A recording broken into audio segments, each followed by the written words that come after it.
একই রকম ভাবে কোনো এমএলএ বা এমপি যার সঙ্গে তারা রয়েছে তিনি দাঁড়ালে তারা ব্লাড দেবে, তিনি বেরিয়ে গেলে তারা বেরিয়ে যায়। যেমন হয় না ক্লাসে একজন টিচারের বক্তব্য শুনছে, সে শুনে সবাই পিছন দিয়ে চলে গেল, এরকম আমরা এখনো সেই লেভেলে আসতে পারিনি যে আমরা বলার সঙ্গে সঙ্গে 10 জন ব্লাড দিই। আমাদের এই ওরিয়েন্টেশন প্রোগ্রাম কিন্তু আমরা এখন প্রত্যেক কলেজে করছি, মল্লারপুরে করেছি, রামপুরহাটে করেছি, নলহাটি, মোরারই, আমরা প্রত্যেক জায়গায়। এবং এটা কিন্তু ফার্স্ট এবং লাস্ট ক্যাম্প নয়। এই যে আমরা সচেতনতা শিবির করছি, আমরা এটা করলাম, আমরা চাইবো আগামী 3 মাস মধ্যে আমরা আবার করবো। আমি কাউকে অনুরোধ করছি না, বলছি না তোমরা ব্লাড দাও, তোমরা নিজেরা দেখো, চয়েস ইজ ইয়োর। তোমরা প্রত্যেকে অ্যাডাল্ট, তোমরা প্রত্যেকে পলিটেকনিক করছো, প্রত্যেকের নিজস্ব একটা শিক্ষা দীক্ষা মনোজ যোগ্যতা সব আছে। এখানে জোর ব্যাপারটা নেই যে আমি এসে, কারণ এখানে যে তুমি রক্ত দেওয়ার পর কিছু পাচ্ছ না, আমরা সবসময় ভাবি এখানে পাবো কি, আমি শিখছি করবো কি। এখানে কিছু ফিজিক্যাল অ্যাডভান্টেজ বা শারীরিক কিছু অ্যাডভান্টেজ থাকে। যে দেখো তোমাদের এখানে লেখা আছে রক্তদানের উপকারিতা, যদি নিজেরাও পড়ো তাহলেও দেখবে যে রক্ত দিলে আমাদের কি কি উপকারিতা হয়। প্রত্যেকটা সিস্টেম, ধরো তুমি রক্তদান করলে না, সারা জীবনে একবার রক্তদান করলে না, আরবিসি তার নির্দিষ্ট টাইম অনুযায়ী রোহিত রক্ত কণিকা 120 দিন পর নষ্ট হয়ে যাবে, ডব্লিউবিসি নষ্ট হয়ে যাবে, প্লেটলেট 8 দিন পর নষ্ট হয়ে যাবে। তার মানে শরীরে যে জিনিসগুলো রয়েছে, তুমি যে ছোটবেলায় যে রক্ত নিয়ে জন্মেছে সেটা নেই তোমার শরীরে, রিসাইকেল হচ্ছে বারবার। এই যে চামড়া, আমরা বড় হচ্ছি কি করে, সবকিছু রিপ্লেস করছে, আমরা বুঝতে পারছি না, কিন্তু সবকিছু রিপ্লেস করছে। তুমি যদি দাও না দাও সবকিছু রিপ্লেস হয়ে যাবে নিজের মতো করে, কিন্তু দিলে লাভ হচ্ছে একটাই, যে তোমরা নাও করি নির্দিষ্ট সময় পরে রক্ত আমার শরীর থেকে এমনি নষ্ট হয়ে যাবে। তাহলে যদি আমরা রক্ত দান করি, একটা লাভ কি হচ্ছে, তোমার রক্ত থেকে 3 জন 4 জন রক্ত পেতে পারে। তোমরা যদি আমাদের হাসপাতালে কখনো ভিজিট করো, দেখবে ছোট ছোট বাচ্চা হাতে চ্যানেল লাগিয়ে বসে আছে, থ্যালাসেমিয়া বাচ্চারা, তারা রক্ত চাইছে, তাদেরকে রক্ত দেওয়ার লোক নেই, তাদের মা বাবা কষ্ট করে তাদের থেকে ডোনার নেওয়া নিজে দিচ্ছে 2-3 বার। আমরা কোনো বড় কাজ জীবনে করি না, কারণ আমরা প্রত্যেকে একটা কি বলবো নর্মাল হিউম্যান বিং, আমাদের চাহিদা আমাদের ক্ষমতা খুব সামান্য, আমরা নিজেরাও তাই ভাবি, আমাদের সত্যি তাই যে আমরা বিশাল কোনো বড় নেতা নই, মন্ত্রীও নেই, শান্তিও নেই যে আমাদের সবার সব কথা শুনবে, কিন্তু আমরা নিজেদেরকে যেটা দিতে পারি, আমরা আমাকে দিতে পারি, আমার নিজের ব্লাড দিতে পারি, যার জন্য কোনো পারমিশন কোনো কিছু লাগার দরকার নেই, তুমি নিজে কনসেন্ট দিলে তুমি ব্লাড দিলে, এটা একটা কাজ। আমরা দেখি আর্মি যারা আছে, আমাদের যারা আর্মি, তারা যে জায়গায় দাঁড়িয়ে যেখানে তারা লড়াই করছে বা তারা বর্ডারে রয়েছে, তারা একটা কাজ করছে দেশের জন্য, একটা ভালো লাগার জায়গা। এখানে তোমরা যারা রয়েছো, এটা একটা সামাজিক কাজ, আমরা সবাই করতে পারি। যে কেউ যারা এখানে আছে, যারা 18 বছর হয়ে গেছে, তারা প্রত্যেকেই রক্ত দিতে পারে। এরকম অনেক ডোনার রামপুরহাটে আছে যারা প্রত্যেক 3 মাস পর পর রক্ত দিচ্ছে। ছেলেরা 3 মাস পর পর রক্ত দিতে পারে, মেয়েরা 4 মাস পর পর রক্ত দিতে পারে। এগুলো আমরা ডিটেইলসে বলবো। রক্ত দিতে কি লাগে সবসময় মাথায় রেখে, রক্ত দিতে 3 বার লাগে।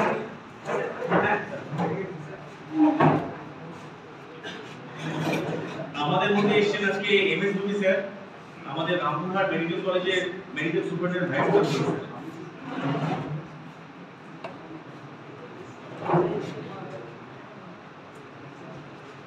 রক্ত দিতে 3 বার লাগে। রক্ত দেওয়ার আগে একটা ভয় লাগে, স্বাভাবিক, যে রক্ত দেয়নি তার রক্ত দেওয়ার আগে একটা অ্যাপ্রিহেনশন থাকে যে রক্ত দেবো, বাড়িতে মা বকবে, যাওয়ার সঙ্গে সঙ্গে এত খাইয়ে পাঠালাম, রক্ত দিয়ে চলে যেতে একটা ভয় লাগে। দেওয়ার সময় সুচ বোঝানোর ব্যথা লাগে, স্বাভাবিক।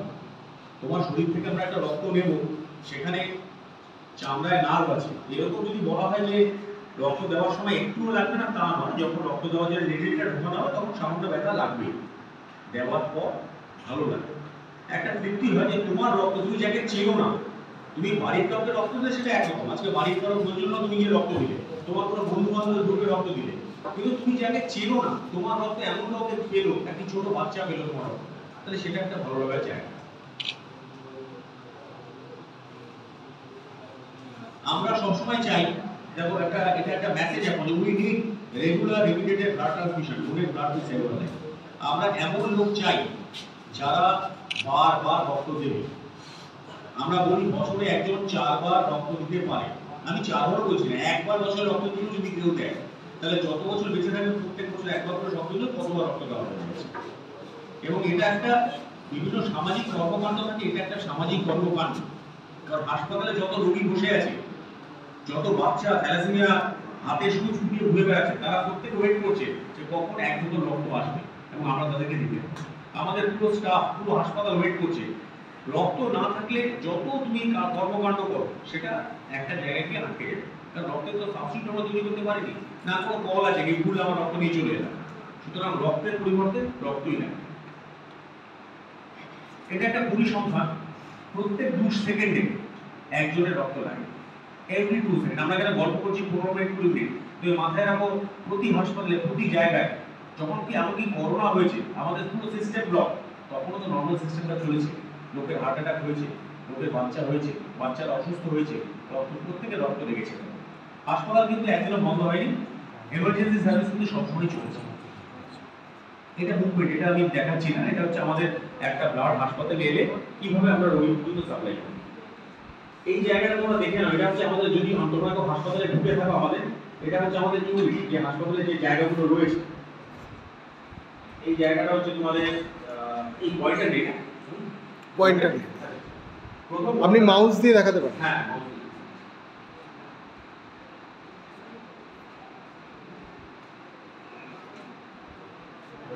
উল্টো দিকে হয়ে যাচ্ছে, হ্যাঁ ঠিক আছে। এটা হচ্ছে আমাদের প্রথম সেন্টার, যেখানে তোমরা ঢুকবে, তারপর এখানে যে কাউন্টার, যখন এখানে টিকিটটা জমা দেওয়া হয়, তারপর এখানে আমরা কাউন্সিলিং করি কে রক্ত দিতে পারবে কে রক্ত দিতে পারবে না। মানে তোমরা হয়তো সবাই আগ্রহী রক্ত দিতে এলে, হতে পারে আমরা এমন কিছু পেলাম, তোমরা অ্যাডেড মনে হয় না এমন কিছু হবে, কিন্তু মেয়েদের মধ্যে একটু অ্যানিমিয়া অনেক সময় আমরা দেখি, সবার মধ্যে দেখি তারা মেয়েরাও রক্ত দেয় এবং বেশি পরিমাণেই দেয়। এখানে আমরা ব্লাড কালেক্ট করলাম, তারপর আমরা রক্ত দেওয়ার আগে বেশ কিছু টেস্ট করি, যে কোনো রক্ত আমরা নিয়ে জায়গা থেকে দিতে পারি না। সেই জন্য এই একটা ডিপার্টমেন্ট প্রচন্ড, সব ডিপার্টমেন্ট বডি বলো, অ্যাসেপ্টিক প্রসেস পুরোটা বলো। একটা রক্ত তোমার শরীর থেকে রক্ত দেওয়ার পর আমরা রক্তের 5টা টেস্ট করি, এইচআইভি, এইচসিভি, হেপাটাইটিস বি, এমনকি ম্যালেরিয়া, সিফিলিস। এবার ধরো যে লোকটি রক্ত দিল সে যদি বছরে 2বার রক্ত দেয়, তাহলে এই পরীক্ষাগুলো কিন্তু তার এমনি হয়ে যাচ্ছে। তুমি যদি আজকে বাইরে টেস্টগুলো করতে যাও, তাহলে তুমি দেখবে হেপাটাইটিস বি কোথায় বা সি হলে কত টাকা লাগে। এই টেস্টগুলো কিন্তু গভর্নমেন্ট ফ্রিতে করায় আমাদের সাথে, যাতে রোগী একটা পরিশুদ্ধ রক্ত পায়। এটা হচ্ছে এলাইজার রুম। এটা হচ্ছে কম্পোনেন্ট সেকশন, এই আমাদের কম্পোনেন্ট বেশি ইন্টার একসাথে 12টা ব্লাড, আমরা একসাথে 12টা ব্লাড থেকে 12টা ব্যাগ থেকে 12টা কম্পোনেন্ট তৈরি করতে পারি। আমাদের এখন কম্পোনেন্ট সেকশন আছে। রামপুরহাট মেডিকেল কলেজ আগের থেকে অনেক উন্নতি করেছে, আমরা আশা করি এরপর এখানে আমরা থ্যালাসেমিয়া ইউনিট এবং আমরা পেডিয়াট্রিক বাচ্চাদের রক্ত দেওয়ার আলাদা সিস্টেম এবং আলাদাভাবে প্লাজমা ফেরেসিস বা হেমোফেরেসিস করব। মানে ধরুন একটা পেশেন্টের একটা ইউনিট লাগছে, কম্পোনেন্ট না করে ডাইরেক্টলি রোগীর থেকে ওটা নিয়ে আমরা দান করতে পারবো। এই যে পার্টগুলো আছে তোমরা যখন পড়ে এসছো, আরবিসি, ডব্লিউবিসি, প্লেটলেট, মানে লোহিত রক্ত কণিকা, শ্বেত রক্ত কণিকা এবং অনুচুর, এই তিনটা তোমরা জানো। আমরা যখন ভাগ করি রক্তকে, যখন আমরা সেপারেট করি, আমরা যখন এমনি আমরা পুরো ব্যাগ দিয়ে ওটা বলে হোল ব্লাড 350 ml থাকে, তার মধ্যে সব মিক্স একসাথে থাকে। এখন আস্তে আস্তে এই পদ্ধতিটা উঠিয়ে দেওয়া হচ্ছে যে এত একটা লোকের শুধু হিমোগ্লোবিন কম বা আরবিসি কম, তাকে আমরা এত কিছু দেবো কম, এত জল দিয়ে বসলাম। আমরা প্লাজমাটাকে আলাদা তুলে দিই। প্লাজমা কাকে দিই? ধরো এমন কোনো লোক যার বডিতে প্রোটিনের ডেফিসিয়েন্সি আছে, এমন কোনো লোক পুড়ে গেছে বা হিলিং করতে হবে, সেক্ষেত্রে আমরা প্লাজমা দিই। তাহলে আরবিসি একটা পার্ট হয়ে গেল, সেটা পিআরবিসি বা সিআরবিসি বলি।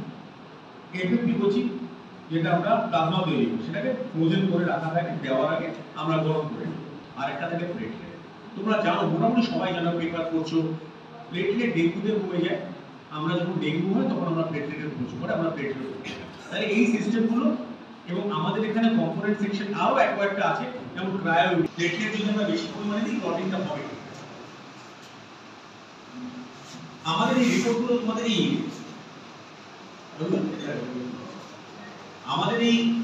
রিপোর্টগুলো তোমাদেরকে দেখার উদ্দেশ্য একটাই, তোমরা দেখো যে আমাদের এখানে ক্যাম্পগুলো হয়, ভালো করে লক্ষ্য করে দেখো, ফেব্রুয়ারি মার্চ মাসে ক্যাম্প কিন্তু আমাদের এমনি কমে যায়। এই বছর যেটা হয়েছে, এবছর এপ্রিল মাসে ক্যাম্প অনেক কমে গেছে। তার কারণ এক তো হচ্ছে গরম, ইলেকশন, রোজা, এই কারণে কিন্তু দেখো এপ্রিলে গতবার যে ক্যাম্প ছিল এবার কিন্তু সেই পরিমাণ ক্যাম্প হয়নি। মেয়েতে কিন্তু গতবার এপ্রিল মেতে মোটামুটি ক্যাম্প হয়েছিল, আমাদের কিন্তু ইলেকশন 13 মে শেষ হয়ে যাচ্ছে। আশা করা যায় মেতে আমরা ক্যাম্প একটু বাড়াতে পারবো এবং জুন জুলাইতে আমরা আশা করি একটা ক্যাম্প একটা জায়গায় নিয়ে যেতে পারবো। ক্যাম্প কালেকশন তুমি একটা লক্ষ্য করো যে আমাদের ক্যাম্প যতই হোক ফেব্রুয়ারি মার্চ এপ্রিল এই সময় কালেকশন আমাদের কমে যায়। মানে ধরো আমাদের 10টা ক্যাম্প হলো, এবার একটা ক্যাম্পে আমরা 20টা ব্লাড পেলাম, তাহলে আমাদের যদি 10টা ক্যাম্প হয় 200টা ব্লাড পেলাম। আবার এরকম হলো একটা মাসে 5টা ক্যাম্প হয়েছে, এত যে একটা ক্যাম্পে ব্লাড এসছে ধরে নাও অনেক, তাহলে সেক্ষেত্রে কিন্তু এরকম যদি হয় যে একটা জায়গায় ক্যাম্প হয়েছে কম অথচ ব্লাড বেশি পেল, তাহলে কোয়ালিটি অফ ক্যাম্পটা কম। ধরো আমরা একটা ক্যাম্প করতে গেলে আমাদেরকে গাড়ি নিয়ে টিম নিয়ে সব কিছু আমরা এলাম, এবার আমরা এই গরমের মধ্যে আশাও করি না যে একটা জায়গা থেকে প্রচুর 50 জন বা 100 জন রক্ত দেবো, কিন্তু অনেক সময় এরকম হচ্ছে যে আমরা 3 জন রক্ত দিয়েছি, আমরা রক্ত দিতে এসেছি 5 জন, আমাদের স্টাফরাও কিন্তু রক্ত দিয়েছে, এই না যে আমরা সবাইকে বলছি আমরা রক্ত দিচ্ছি, এটা ভুলে না। আমরা নিজেরাও মানে রক্ত সবার শরীরে আছে, সেই জন্য আমাদের ইউনিটের ডাক্তারবাবু আমাদের স্টাফ তারা সবাই কিন্তু রক্ত দিয়েছে। এই সবটা দেখলে বুঝতে পারবে ইস্যু একটা ভালো করে লক্ষ্য করো, আমরা রক্ত কালেক্ট যাই করি ইস্যু কিন্তু গ্রাফটা কিন্তু সেম। একটা জিনিস লক্ষ্য করছো যে যত কমই রক্ত দিই লোকের চাহিদা কিন্তু একই রয়ে গেছে, তার মানে তোমার কাছে 5টা ব্লাড এলো তোমাকে 150টা সাপ্লাই দিতে হবে, তোমার কাছে 10টা ব্লাড এলো তোমাকে 150টা সাপ্লাই দিতে হবে, তাহলে চাহিদার জায়গাটা কিন্তু সেম, ওটা কিন্তু কমে না। এইটা কিন্তু ভালো করে লক্ষ্য করো, দেখো নিচে যে নীলটা এটা আমরা কত কালেকশন করছি আর লালটাকে দেখো কত আমরা ইস্যু করছি, দেখো লালটা কিন্তু সেম। আমরা মাঝে মাঝে দেখো সেপ্টেম্বর মাসে আমরা অনেক কালেকশন করতে পেরেছিলাম, তাই জন্য আমাদের গ্যাপটা কম ছিল। তাহলে এই যে গ্যাপটা কম, এটা কি থাকে, এই কম গ্যাপটা হচ্ছে আমাদেরকে রোগীর বাড়ির লোক থেকে রিপ্লেসমেন্ট দিতে হবে। তোমরা মাঝে মাঝেই শুনবে বিভিন্ন জায়গায় গেলে যে আমরা রক্ত দিয়েছি, আমরা একটা কার্ড পেয়েছি, তারপর যখন গেলাম আমাদেরকে রক্ত দিতে পারলো না। কারণটা জানা দরকার। ধরো এই যে এতগুলি বাচ্চা আজকে এখানে রয়েছে, ধরো স্কুল কলেজ তোমাদের জন্য একটা টিফিনের কুপনের ব্যবস্থা করেছে, তাহলে তোমাদের প্রত্যেকের কুপন দেওয়া হয়ে গেল, এবার হয়তো আমি জানি না, আমি তোমাদেরকে প্রত্যেকে একটা করে টিফিনও দিয়ে দিলাম, তাহলে তোমাদের কাছে কুপনগুলো রয়ে গেল, কারণ তোমরা টিফিনটা এমনি পেয়ে গেছো। এবার তোমার টিফিন খাওয়া হয়ে গেছে, তুমি আবার গেলে ক্যান্টিনে যে আমার কুপনটা আছে ওটা। আমাদের সিস্টেম ঠিক সেরকমই হয়, আমরা হাসপাতালের রোগীদেরকে রক্ত এমনিতে দিই, তাদের জন্য কোনো কার্ড বা কোনো কিছু লাগে না। একমাত্র নার্সিং হোমের রোগী হলে হয় টাকা নয় কার্ড, আর নয়তো যদি সে রিপ্লেস করে মানে সে নিজে ডোনেট করে নার্সিং হোমের জন্য। কারণ যে রোগী নার্সিং হোমে যেতে পারছে আমরা ধরে নিই সে হাসপাতালের রোগী থেকে একটু এগিয়ে রয়েছে, আর অর্থনৈতিক দিক বলো বা যে কোনো সুযোগ সুবিধা বলো, তাহলে তার থেকে আমরা এটা এক্সপেক্ট করি, সেই ক্ষেত্রে আমরা কার্ড চাই। কিন্তু আমাদের রামপুরহাটের 90% লোক হাসপাতালে, ফলে যারাই ডোনেট করে আসে আমরা তো সেই ব্লাড নিয়ে হাসপাতালের রোগীদের দিয়ে দিচ্ছি। তারপরে নার্সিং হোমের রোগী যখন কার্ড চাইছে আমরা বলে আমার তো এত কার্ড নিয়ে এসেছি 15টা, আপনারা রক্ত দিচ্ছেন না, বলে আপনারা রক্ত দিয়ে দিচ্ছেন হাসপাতালে, ফ্রিতে খাবার দাওয়া হয়ে গেছে, এবার কার্ড নিয়ে লোকে আসছে। আমাদের এমনিও তোমাদেরকে দেখাচ্ছি গ্রাফটা, তোমরা দেখছো যে পরিমাণ আমরা কালেকশন করছি তার থেকে ইস্যু কত বেশি, তাহলে এই গ্রাফটা সবসময় রয়ে যাচ্ছে। তোমরা যদি এমন কোনো ব্যাংকে টাকা রাখো বা এমন কোনো ব্যাংক তোমাদের এখানে থাকে যেখানে তোমরা টাকা রাখো না অথচ দরকারের সময় লোন চাও, এরকম কোনো ব্যাংক কি পাবে না? ব্যাংক চলবে বেশি। এটাও একই রকম ব্লাড ব্যাংক। আমরা এখানে কেউ টাকা রাখি না, ধরো তোমরা এখানে পিকনিকে যাবে বন্ধুরা, 10 জনের টাকা তোলার দরকার, 3 জন টাকা দিয়েছে, বাকিটা হচ্ছে এসে দেবো, তাহলে সেই পিকনিক ওরকম ভাবেই চলবে যেরকম ভাবে সবই চলছে।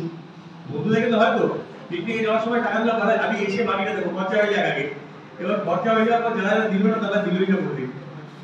আমারও তাই দাঁড়িয়ে যাচ্ছে, যতক্ষণ না তোমার ক্যাপাসিটি অনুযায়ী আর পুরো পরিমাণে থাকবে ততক্ষণ আমরা কাউকেই কথা দিতে পারি না যে আমরা তাকে রক্ত দিতে পারি। আমরা এই জন্যই সেমিনারগুলো করার উদ্দেশ্য যে আমরা প্রত্যেককে চাইছি মোটিভেট করতে যে তোমরা নিজের ইচ্ছা রক্ত দাও, যাতে তোমার রক্ত অন্য একজন পেয়ে দেবে, এবং এই রক্ত দিলে তোমার কোনো ক্ষতি হচ্ছে না। তার জন্য আমরা উপকারিতা কি কি হয় সেই সবগুলো লাগিয়ে দিয়েছি, আমরা দেখিও দেব। এই না যে তুমি রক্ত দিচ্ছ তোমারও লাভ হচ্ছে, তোমারও লাভ হচ্ছে। ক্যাম্প কালেকশন দেখো, ক্যাম্প কালেকশন মোটামুটি একরকম, কিন্তু চাহিদা প্রত্যেকবার বাড়ছে। আমরা কি কি করেছি, আমরা আমাদের যত অর্গানাইজার আছে তাদের সঙ্গে আমরা মিটিং করেছি, আমরা তাদেরকে ডেকে, ধরো এই কাজগুলোতে কেউ কোনো টাকা পায় না, তুমি রক্ত দিলে তুমি কোনো টাকা পয়সা পাচ্ছ না, আমরা উদ্বুদ্ধ করতে পারি যে না আপনি একটা ভালো কাজ করেছেন। এর থেকে বেশি কিছু আমরা করতে পারি না, আমরা বলতে পারি যে না তোমার রক্ত ওই রোগীটার কাজে লেগেছে, একটা প্রাণ বেঁচে গেল তোমার জন্য। একজন ডাক্তার একটা রোগীকে বাঁচালো, সে মায়না পাচ্ছে, কিন্তু স্যাটিসফ্যাকশন যে না না এই রোগীটা আমার জন্য বেঁচে গেল। বাড়ির লোক বললো যে না আপনি ভগবান, আপনি সেই সময় হাত দিলেন রোগীটা বেঁচে গেল। আমরা টিভি সিনেমা সব সময় আমরা নর্মাল লাইফেও সেটা দেখি।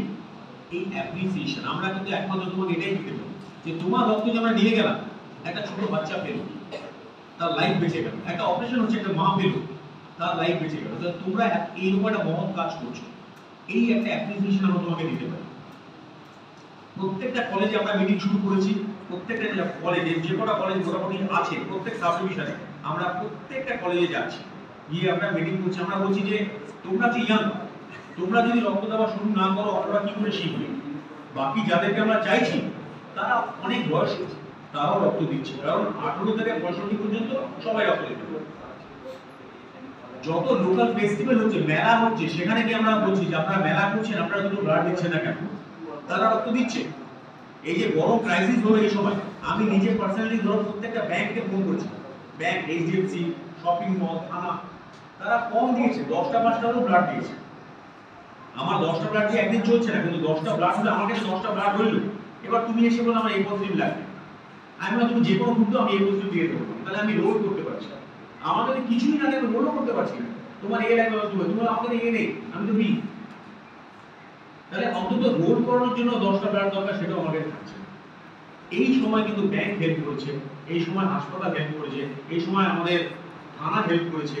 কালকে লোকাল নার্সিং হোম, কালকে একটা মোবাইল ক্যাম্প হয়েছে, সেখানে নার্সিং হোমগুলো থেকে প্রত্যেকে 4টে 5টা করে ব্লাড দিয়েছে, কারণ তারা জানে, তারা রক্ত নেয়, তারা জানে যে আমরা তাদেরকে কিভাবে রক্ত দিই। এবং কমিউনিটি লিডার যারা আছে তাদেরকে আমরা মোটিভেট করার জন্য তাদেরকে পার্সোনালি এবং তাদের মিটিংও আমরা গিয়ে কথা বলেছি। এই ধরনের মিটিং আমরা হাসপাতালও করেছি এবং তাদেরকে আমরা নিয়ে তাদেরকে বসিয়ে আমাদের খুবই সামর্থ্য, তা সত্ত্বেও আমরা আমাদের মতো করে তাদেরকে কোনো প্রাইজ যে দেখুন, এটা একটা অ্যাপ্রিসিয়েশন, এর কোনো বিশাল কোনো টাকাও খরচা করে না, কিন্তু তাকে দেওয়া যে না দেখুন আপনি যে করেছেন, আপনি আমাদের কাছে একটা অমূল্য লোক, একটা রক্ত দিয়েছেন, কেউ দেবেন একটা রক্ত, আপনি একটা রক্ত দিয়েছেন, আপনাকে বলছি না 1 লাখ টাকা আমার নামে লিখে দিন, কোনো বাচ্চার নামে 5 লাখ টাকা দিতে পারে বলা হচ্ছে না, কোনো টাকা চাই না, আপনি শুধু আপনার ব্লাডটা ডোনেট করুন, সেই ব্লাড থেকে যেন আমরা 3টে বাচ্চা পেতে পারি। তাকে আমরা একটা অ্যাপ্রিসিয়েশনের জন্য একটা মুভমেন্টও বানিয়েছি, আমরা প্রত্যেক অর্গানাইজারকে একটা করে মুভমেন্টও দিয়েছি, জাস্ট এটা বলার জন্য যে আমরা তাদের এই যে দানটাকে মনে রাখছি। নাহলে তো সবাই এলো আর দিয়ে চলে গেল, তাহলে আমরা কি পাচ্ছি বা কেন, এই তো কেন তারা কাজ করে, এনজিও মানে তো তাদের কোনো, আমরা চাকরি করছি, আজকে আমি এখানে এসেছি না আপনারা এসেছি, কিন্তু তারা তো কিছু করছে না, তারা তাহলে উদ্বুদ্ধ হবে কেন?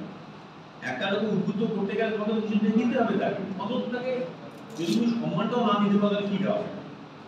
এবং তারা কিন্তু উদ্বুদ্ধ হয়ে আবার ক্যাম্প করছে, ছোট ছোট ক্যাম্প তারা করছে।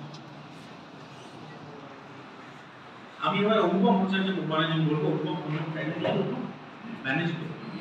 আমি একটু বলে যাবো। হ্যাঁ তাহলে এবার তুমি স্যার আগে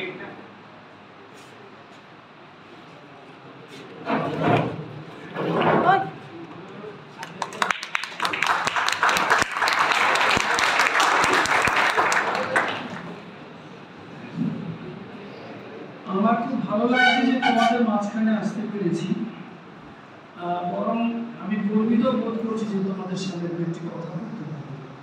আমি medical superintendent cum vice principal Rampurhat government medical college hospital, যেখানে তোমাদের প্রিন্সিপাল মহাশয় ছিল পড়াশোনা এমবিবিএস করেছে। তোমরা কি জানো সবাই? কেউ কেউ জানো, কেউ কেউ জানো না, খবরটা আমি ফাঁস করে দিলাম, ঠিক আছে তো? যে বিষয়টা তোমাদের সঙ্গে ছোট্ট করে শেয়ার করতে চাই সেটি হচ্ছে যে রক্ত সত্যি তৈরি করা যাচ্ছে না এখনো পর্যন্ত। বিজ্ঞান অনেক দূর করেছে আমাদের জন্য, মানুষের জন্য, চিকিৎসা বিজ্ঞান, কিন্তু রক্তের বিকল্প এখনো চিকিৎসা বিজ্ঞান বা অন্য কোনো মৌলবিজ্ঞান তারা এটা করে উঠতে পারেনি। সুতরাং যখন কোনো মানুষের রক্তের দরকার হবে তখন তাকে রক্তই দিতে হবে অন্য মানুষের কাছ থেকে নিয়ে, আর কোনো রাস্তা নেই। যদি অনেকদিন ধরে অ্যানিমিয়া চলতে থাকে, রক্তাল্পতা চলতে থাকে, তাহলে আমরা কিছু ওষুধ দিয়ে সেই রক্তাল্পতা দূর করতে পারি কখনো কখনো। কিন্তু যদি রক্তাল্পতা অত্যন্ত বেশি হয়, হিমোগ্লোবিনের পরিমাণ কত জানো তোমরা মানুষের? কেউ বলবে? একজন? এই বেসিক ধ্যান ধারণা আমাদের সবার জানা উচিত। যদি তুমি জিজ্ঞেস করো যে ইলেকট্রিসিটি কেমন করে প্রবাহিত হয়, কোথায় চাপ দিলে জ্বলবে বাল্ব, এগুলো আমরা জানি, কিন্তু তাহলে ইঞ্জিনিয়ারিং আমরা জানি, ইঞ্জিনিয়ারিংটা আমরা বেশি জানি ডাক্তারি চেয়ে, আর তোমরা ডাক্তারিটা বেশি জানো আমাদের চেয়ে। বিকজ অফ রাস্তায় দেখবে কিছু হলেই ডাক্তার এই ওকে জুতো শুকিয়ে দেয়, এই ওকে দুর্গো পাতা চিপিয়ে লাগিয়ে দেয়, বলে কি না? This all are unscientific issues, কিন্তু বলে এটা বলতে চেয়েছি। মূল বিষয়টা হচ্ছে এই যে কিছু বেসিক জিনিস আমাদের যদি জানা থাকে তাহলে আমরা মানুষের পাশে দাঁড়াতে পারি, মানুষের মধ্যে থাকতে পারি। উনি বললেন হিমোগ্লোবিন 14 বললেন, 14 বলে কোনো কথা কিন্তু হবে না, ইউনিটটাও বলতে হবে। সেটা ভুল হয়েছে। প্রাপ্তবয়স্ক মানুষের ক্ষেত্রে আমরা বলি 11 গ্রাম পার্সেন্ট, মানে 100 ml 100 মিলিলিটার রক্তে 11 গ্রাম হিমোগ্লোবিন থাকে।